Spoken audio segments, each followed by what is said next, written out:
Russia has rubbed salt into Europe's wounds by warning European leaders to back off amid U.S. President Donald Trump's push to take over Greenland.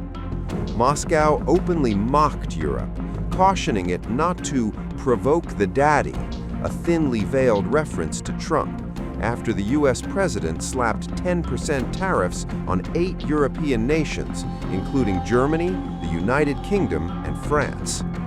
A senior Russian official has entered the Greenland standoff, not with diplomacy, but derision. Kirill Dmitriev, a Kremlin envoy and close figure in Russia's foreign negotiations, publicly warned Europe to stop provoking U.S. President Donald Trump. His message was blunt, personal, and designed to sting.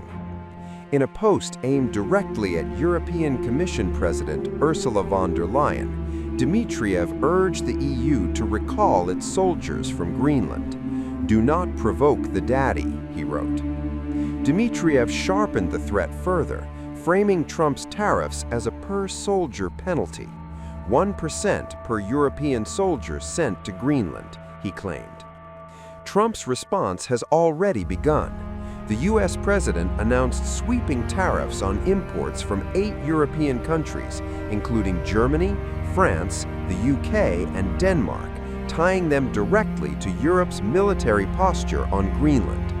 10% now, 25% by June. European leaders have rejected the framing outright.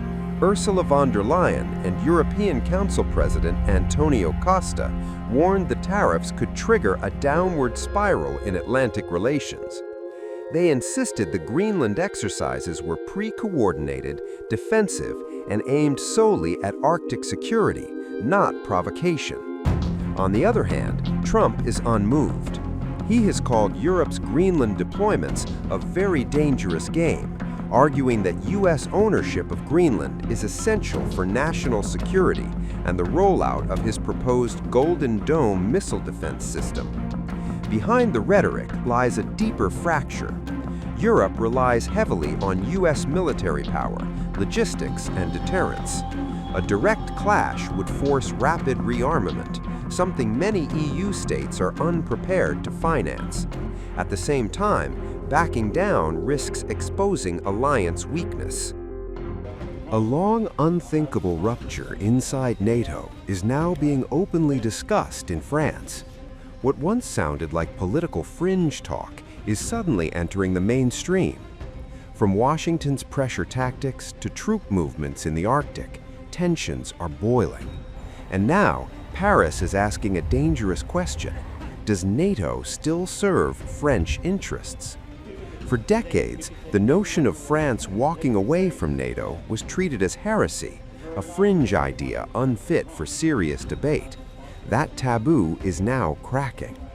According to Germany's Berliner Zeitung, calls for a French exit are surging with new urgency, driven by what the paper describes as Washington's return to an openly imperial foreign policy.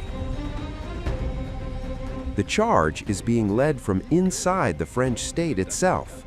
Clemens Goethe, Deputy Speaker of the National Assembly, is openly challenging the alliance, warning that continued submission to a US-dominated NATO no longer protects France, it weakens it.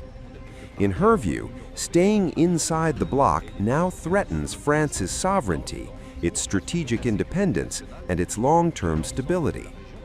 Goethe says France risks being dragged into conflicts that directly contradict its national interests. In interviews, she warned that staying in an alliance led by a power accused of ignoring international law exposes France to instability, escalation, and strategic dependency.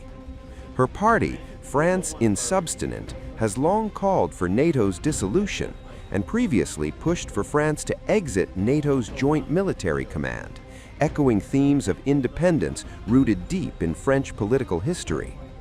French President Emmanuel Macron has also raised doubts about NATO's trajectory. In recent remarks, he warned the United States against violating Greenland's sovereignty, a statement that carried unprecedented weight. Soon after, France deployed troops to Greenland alongside forces from Germany, Norway, and Sweden.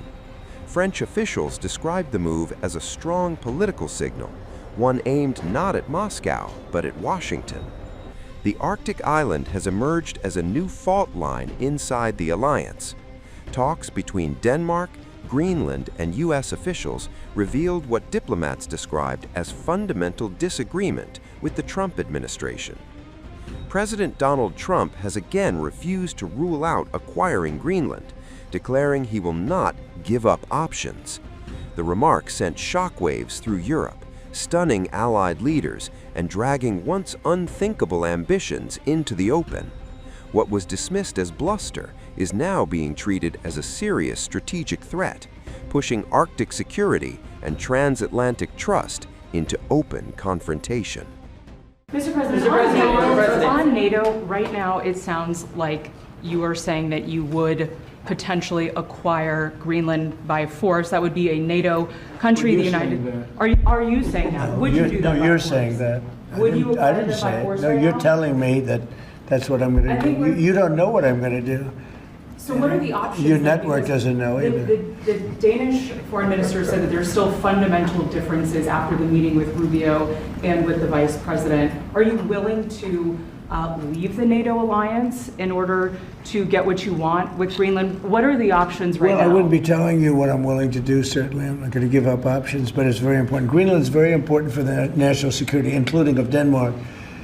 And the problem is not a thing that Denmark can do about it if Russia or China wants to occupy Greenland. But there's everything we can do. You found that out last week with Venezuela. There's everything we can do about things such as that. Not going to happen.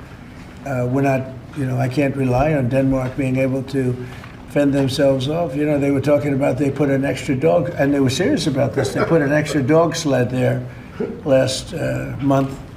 They added a second dog sled. That's not going to do the trick. Denmark fought alongside the United States in both Afghanistan Thank you and for telling me Iraq. that. I appreciate it. But I have a very good relationship with Denmark, and we'll see how it all works out. I think something will work out. This is a strong political signal. People were saying Europe was taking its time, but that's not quite true. So this Arctic endurance operation has been underway since yesterday. Military forces from various countries, at the request of Denmark, Sweden, Norway, Germany, and France, are currently en route, and some of them are already positioned in Greenland, specifically in Nuuk. And so this is a first exercise. How much for the French? Which shows the determination within NATO, by the way. How many French soldiers do you have? There are about 15 soldiers, but the entire operation will be, these are not soldiers, it's preparation for an exercise. So we are currently with, notably, I think, high mountain specialists. The president is also meeting this morning, very quickly, a defense council, and he will have the opportunity to speak on this subject in his wishes to the armed forces this noon in Istres. We will demonstrate to the United States that the moment is now that Denmark has significantly increased in terms of both resources and funding its surveillance capabilities for Greenland, and that furthermore the European Union is providing assistance and European nations are mobilizing within NATO to ensure the national security of the entire region and thus also for the United States.